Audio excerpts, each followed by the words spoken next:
Welcome to the Daily English Podcast. Today, we are doing a deep dive. Yes, a very big deep dive today. And for our deep dive today, we are going to speak extremely slowly. Right. We will speak slowly and we will use simple English. We want to make sure you can hear every word clearly, so if you are learning English, this is perfect for you. Exactly. We want you, the listener, to follow along easily. So let us get right into it.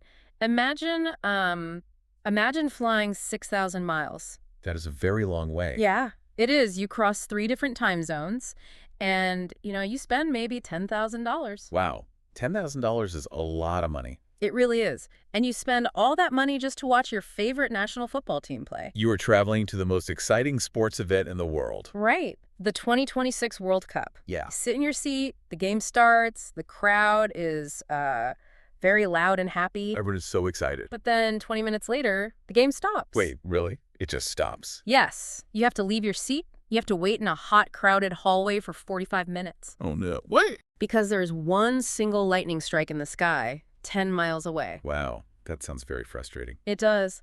Welcome to the 2026 World Cup in America. But the most interesting part about that, What is that? that waiting time, that hot, boring 45 minutes in a hallway, might actually become your favorite memory from the whole trip. Really? You think so? I do. And we will explain why today. I love that. So welcome again to our deep dive. If you are listening, you are probably getting ready for the 2026 World Cup. It is happening in North America. Right. And our mission today is to give you all the information you need. You need to know how to travel and, well, how to survive this big trip. We have so many good sources today. We really do. We have reports on global travel. We have information about computer programs like AI that help you at hotels. We also have the sports schedule. Okay. And we have reports about the very hot weather and the thunderstorms. Yeah, the weather's a big problem. We even have a science report about how our brains make memories. Because, you see, this is not just a football tournament. Right. If you only think about football, you will be very stressed out. You will. Millions of people are traveling across the world, and they are traveling in a brand new way in 2026. So we will look closely at how this all works. Let us start with the size of this tournament. The scale is just terrifying. It is so big. It is the biggest World Cup in history. Yeah. It is happening in 3 different countries. Right. The United States, Canada, and Mexico. And there are 48 teams playing. 48 teams. That means there will be 104 matches in total.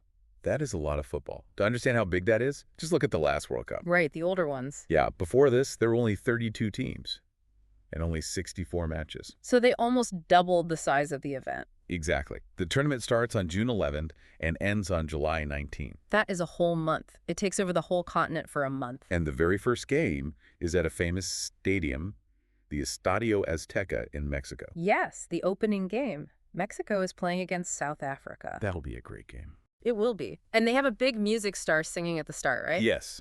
Shakira is singing the official song. The song is called Day Day. Oh, wow, Shakira. That makes it a huge pop culture event, not just sports. Right. But besides the music, the mix of fans is going to be very different this time.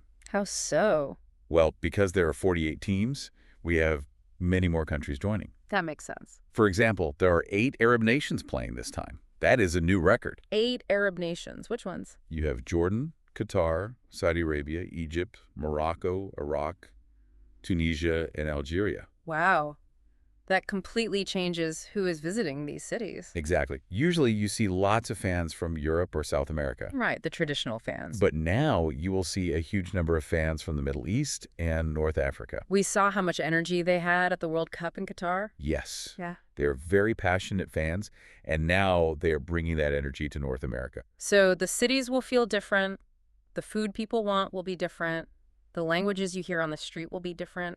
It will be a total change for the host cities. But having more teams also makes it harder for the players. Yes. Whoa. It is very hard for the athletes. Because they added a new round of games, the round of 32. Right. Before, teams could plan their energy carefully. But now they have to play an extra game where if they lose, they go home. A knockout game. Yes. So the players have to run for another 90 minutes. Maybe even 120 minutes if there's a tie. And they are already so tired by then. Their muscles must hurt so much. It is not just one extra game on a piece of paper. It is a huge test for their bodies. And you have to add the travel. The travel makes it so much Like worse. how far they have to fly. Yes. Imagine a team plays a game in Mexico City. Okay, Mexico City. That is very high up in the mountains. Right. The air is thin. It is hard to breathe. The body has to work very hard to make red blood cells. So they play a hard game there. Then what? Then they take a 5-hour flight, and their next game is in Miami. Oh, wow. Miami is at sea level, and it is very, very hot and wet there. Exactly. The humidity is crushing. So it is like trying to run a three-ring circus, but the rings are in different countries and different climates. It is a great way to say it. And that pressure is not just on the players. It is on the fans, too. Yes. In the past, like in Qatar, the games were very close together. Right. In Qatar, the country is small. Very small. You could just ride a short train to see a different game on the same day. But in North America, you cannot do that. The spaces are huge. You have to cross borders between countries. You change time zones. You experience totally different weather in just 1 week. But, you know, even with all these hard travel problems, people are still coming. Millions of people. The sources say there will be huge groups of fans from the UK and from Brazil. People just want to be part of the big party. Exactly. It has this massive pull. Just look at the story about Eduardo Camavinga. Oh, the player from Real Madrid. That is a very interesting story from our sources. Can you explain it for the listeners who do not know? Sure. So Eduardo Camavinga is a very famous, very good football player. He is from France. But he did not make the team. Right. The coach for France, Didier Deschamps, did not pick him to play in the World Cup. Which is crazy, but that is a different conversation. Yeah, we will not get into the sports strategy of that. But the point is, he is not playing. So she stayed home? No. He traveled to the United States anyway. Yeah, really? Just to watch? Yes. He is there, walking around, and the news cameras follow him everywhere. Yeah. He just wants to feel the energy of the World Cup. Wow. If a famous player who is not even playing flies across the ocean just to be near the games, that shows how big this is. It is the center of the world for that 1 month. But because there are 104 matches, fans have to make hard choices. You simply cannot watch every game. Right. You cannot be in 3 countries at once. Oh, So well. fans are choosing specific big games. Marquee moments. Yes, marquee moments. People are spending all their money to travel just for one big game, just for 90 minutes of football. And many of those fans are flying to see the French team. France is very popular right now. They have such a heavy weight on their shoulders. They do. They have some of the best players in the world. Like Kylian Mbappe and Ousmane Dembele. Yes. Those 2 players are so fast, they run like lightning. But running that fast in the hot American summer is dangerous, right?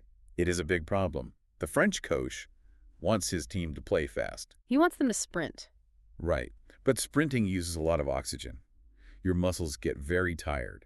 And doing that in the extreme heat of the United States is very hard on the body. But that is exactly what the fans want to see. They want to see Mbappe run fast. Yes, that is what they paid for. And then on the other side, we have the home team, the United States. Playing at home is very stressful. It is. They are not just playing against the other team. They are playing in front of 330 million Americans who want them to win. The sources talk about a very specific game. The United States plays against Australia on June 19th. June 19th. At 22:00, that means 10 o'clock at night. That game will be a big test. Australia is a very strong team. They work very hard and do not give up. And the United States will feel the pressure to control the game because they are at home. Exactly. But let me ask you a question about the fans. Because, you know, things are changing. How do you mean? Well, we have these amazing players, Messi, Ronaldo, and Mbappe. They are breaking old records. Yes, they are making history. So are fans flying to America to support the country of France? Or are they flying just to worship Kylian Mbappe as a person? That is a great question. And it is a big change in how people watch sports now. So it is mostly about the person. Yes. People still love their countries. But these players are so famous, they're like big companies. Like movie stars. Exactly. People want to buy a ticket so they can say, I was there when Messi broke the record. They want the memory of the player, not just the team. Right. The color of the shirt is less important than the name on the back. But trying to watch all these famous players on the same day is a nightmare for your schedule. It really is. Just look at the schedule for June 19. Okay, let us break down June 19. It is a very long day. Yeah. First, Canada plays Qatar at 1:00. 1 o'clock in the morning. or 1 in the afternoon. Well, depending on what time zone you were in, it could be the middle of the night. So you are not sleeping, you are staying awake to watch. Right. Then at 4:00, Mexico plays South Korea. Okay, so that is another game right after. And then you wait a long time. And finally, at 22:00, the United States plays Australia. So you are asking people to stay excited, stay awake, and watch sports for almost 24 hours. It is too much. You are either staring at a television all day or you are running around the city. Yes. You are taking the train. You are waiting in lines for security checks. You are surrounded by thousands of loud people. It is exhausting. Your brain just gets tired from all the noise and the crowds. And that brings us to a very interesting point from our sources. The travel industry is seeing a big change because of this. What kind of change? Well, people realize they cannot handle that much stress for a whole month. It makes sense. It is a paradox, right? What do you mean? On one hand, you have the biggest, loudest, most crowded party in the world. But on the other hand, the people going to the party are trying to find ways to hide from it. That is exactly right. The travel data for 2026 shows people have something called decision fatigue. Decision fatigue, meaning you are tired of making choices. Yes.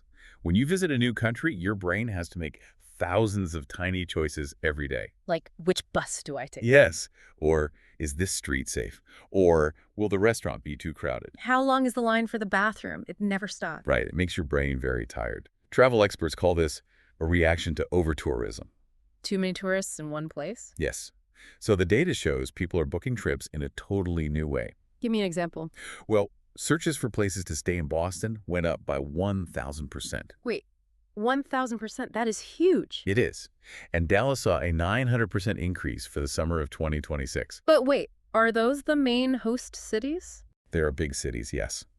But travel agents are seeing people want to stay in what they call secondary cities. What is a secondary city? Let us explain that slowly. A secondary city is a smaller city. It is close to the big game, but it is much quieter. So it is a place to rest. Exactly. It has good food and nice places to stay, but it does not have the crazy crowds of the big stadium city. Oh, I see. So a fan will go into the big city just to watch the game. Right. They watch the game, then they immediately leave. They escape back to the secondary city to rest their brain. Yes. The travel agents at a company called Virtuoso say 76% of people want these quieter trips. But I have a question about that. Okay, what is it? If 48 countries are sending fans to America and everyone decides to go to a quiet secondary city, does it not just become a new, loud, crowded city? Yes. That is a very real problem. And the hotel companies are trying to fix it with something called Hospitality 5.0. Hospitality 5.0, that sounds like a fancy computer word. What does it mean? Let us break it down. Long ago, Hospitality 1.0 was just giving someone a bed to sleep in. Okay, very basic. Then 2.0 gave you nice things, like a pool or free soap. Nice. And 3.0? 3.0 was all about very friendly human service, people smiling and helping you. And 4.0 was using a computer app to book your room. Exactly. So now we are at Hospitality 5.0. What is that? It is when hotels use advanced AI artificial intelligence to guess what you want before you even ask. So they decide things for you. Yes. It takes away all your choices so your brain can rest. They automate your holiday? Right. Fans want packages where everything is included and they make zero decisions. So the AI computer picks your train ticket. Yes. And it picks what you eat for dinner because it knows what food you like. Yes, exactly. It keeps you away from the big crowds. It makes the trip smooth. And the sources say people are not just renting hotel rooms, they're renting houses and apartments for a long time, right? Yes. Short-term rentals are very popular for this World Cup. Because fans are not just taking a one-week holiday. Because they can work on their laptops, they are moving to America for a whole month. Right. They're working remotely. They want to find a quiet local coffee shop. They want to feel normal on a quiet Tuesday morning. Because on Friday night, they're going to go crazy watching Mbappe play in a huge stadium. Yeah. They need balance. They want to be calm and then excited and then calm again. Exactly. But, there is one big problem with this perfect AI holiday. What is that?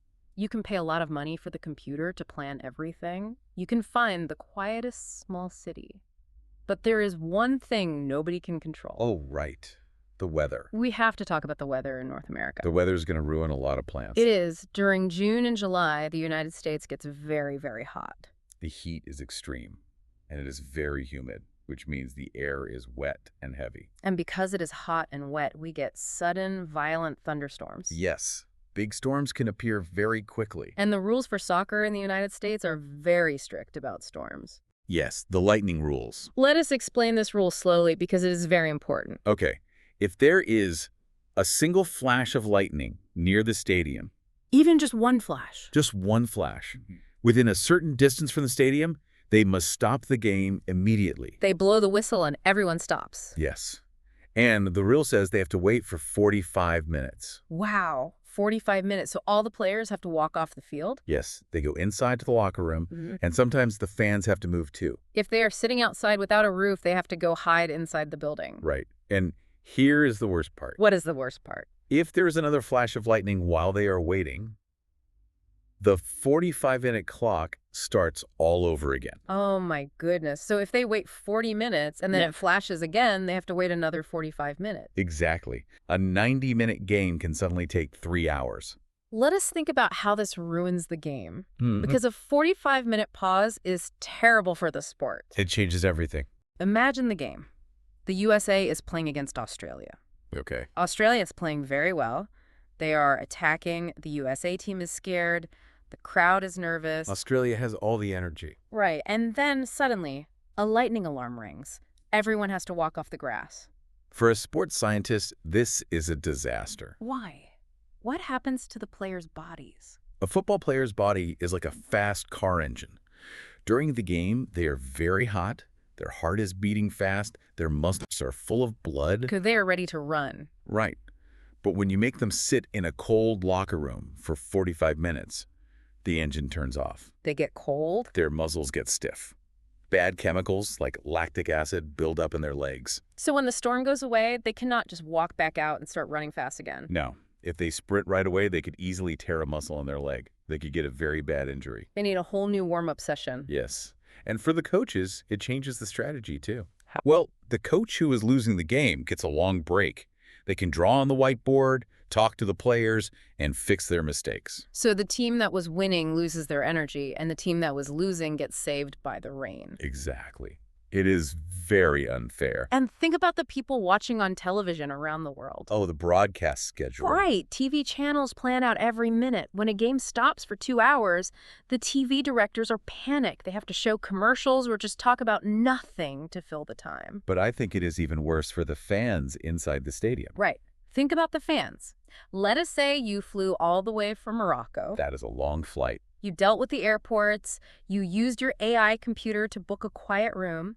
And now you are sitting in a very hot stadium. The heat stress is dangerous. Yes, you are sweating. And then the game stops. Security guards push you into a concrete hallway with 60,000 other people. You are angry. You are confused. You are standing so close to strangers. You are waiting for the rain to stop. You are tired and hot. It is a terrible situation. It is. And that is why the hotel and technology companies are working so hard right now. Because they know people will be angry. Yes. They cannot stop the rain, so they have to fix the mood of the traveler. They use AI to help calm you down. How does that work? The sources mention something called online check-in. Yes. This technology is already very popular in places like Dubai and Abu Dhabi. Okay, the luxury cities. Right. It makes everything smooth and fast. So imagine your game was stopped by a storm for 2 hours. You are exhausted. You finally get to your hotel. You are sweaty and you have no patience left. You do not want to talk to a person at a desk. You just want to sleep. So the AI system knows this. It knows your game was delayed. It tracks the information. Yes, it sends a special code right to your mobile phone. You do not talk to the person at the desk. You just walk past them. You walk straight to your room. Yes. Yeah. You hold your phone to the door. It opens. And the AI has already turned on the air conditioning, so the room is nice and cool. That sounds amazing. It removes all the trouble from traveling. It is very efficient. When you are that tired, human interaction is just annoying. Right. But here is the crazy part. Our sources show a huge contradiction. A contradiction, like two opposite things being true. Yes. People say they want this smooth, fast AI technology. But what do they really want? Well, the data shows that 80% of young American travelers actually want to recreate their childhood trips. Childhood trips, like when they were little kids. Yes, they want deep nostalgia. They want what the study calls throwback experiences. Throwback meaning looking back at the past. Right. The psychology report says they want memories that are vivid and carefree. Vivid means very clear and colorful, and carefree means having no worries, like a child. Yes, they want experiences that shape who they are. So we have a big clash here. How do you mean? Well, on one hand, you have Hospitality 5.0 and AI computers trying to make your trip perfectly smooth. They want to remove every single problem. No waiting, no talking, no problems. But on the other hand, humans have a deep desire for messy, unpredictable moments. Those are the moments that make the best memories. The science of the brain proves this. The parts of our brain, the amygdala and the hippocampus, they save memories that are emotional and unexpected. Unexpected, meaning things that surprise us. Yes, your brain does not waste energy remembering a boring, smooth trip. So, by using AI computers to make everything perfect, we are actually making the trip boring. We are making it too clean. Nothing surprising happens. And if nothing surprising happens, we do not make any lasting memories. That is the paradox. A fast digital check-in on your phone is nice today, but you will not remember it in 5 years. Right. You never say, wow, remember 5 years ago when the hotel door opened so fast? Exactly. It does not shape your personality. Think about a real childhood memory, a real throwback memory. What is an example? It is never about a perfect schedule. A vivid memory about dropping your ice cream in the sand at the beach. Oh, yes. Or getting lost in a new city and finding a fun parade. Right. Or waking up as a child and seeing it is snowing. The pure joy of a surprise snow day when you do not have to go to school. It is the joy of the unexpected. And for the 2026 World Cup, that surprise is a thunderstorm delay. Yes.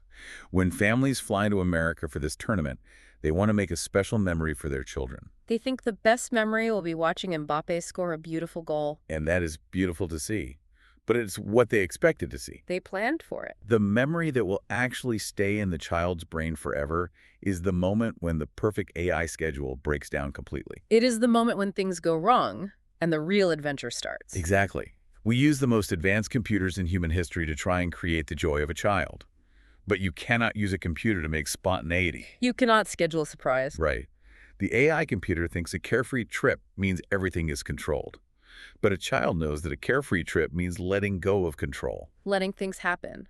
And when millions of fans come to North America, they're going to experience lots of surprises. Yes, they will find themselves right in the middle of a beautiful disaster. So let us put all of these big ideas together for our listener. Okay, let us summarize. Traveling to the 2026 World Cup in the United States, Canada, and Mexico is going to be intense. It will be chaotic. It is a massive job. You will try to watch the big marquee games, but you will also try to hide in quiet secondary cities so your brain can rest. You will fight against the huge distances. The players will fight against their tired bodies. And everyone will fight against the violent, unpredictable summer weather, the hot sun and the sudden lightning storms. And you will use the silent power of artificial intelligence to help you when things get too hard. But under all of the science, all the computer data, and the travel rules, the main goal is very simple. Why do we go? We spend the money, we take the long flights, and we stand in the big crowds because we want to step outside our comfort zones. We want to be part of a big global moment, a moment that will become a strong, permanent part of who we are. We want an experience that shapes us. Yep. So, as you start to plan your travel routes, as you pick which games you want to see, and as you let the computers book your quiet hotels, I want to give you one last thing to think about. What is that?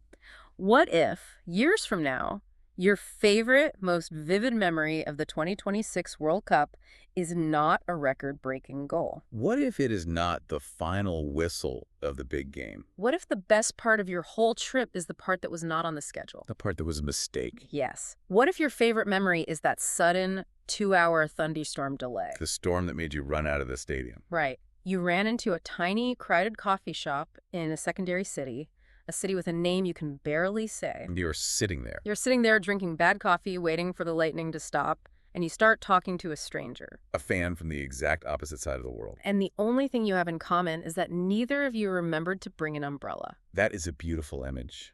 In a tournament that is completely controlled by computers, where every step is planned to be perfectly fast and easy, maybe the brutal, surprising North American weather is the last real source of magic we have left. The rain and the lightning cannot be controlled by a computer, and that might be the greatest gift of all. Something to think about as you pack your bags.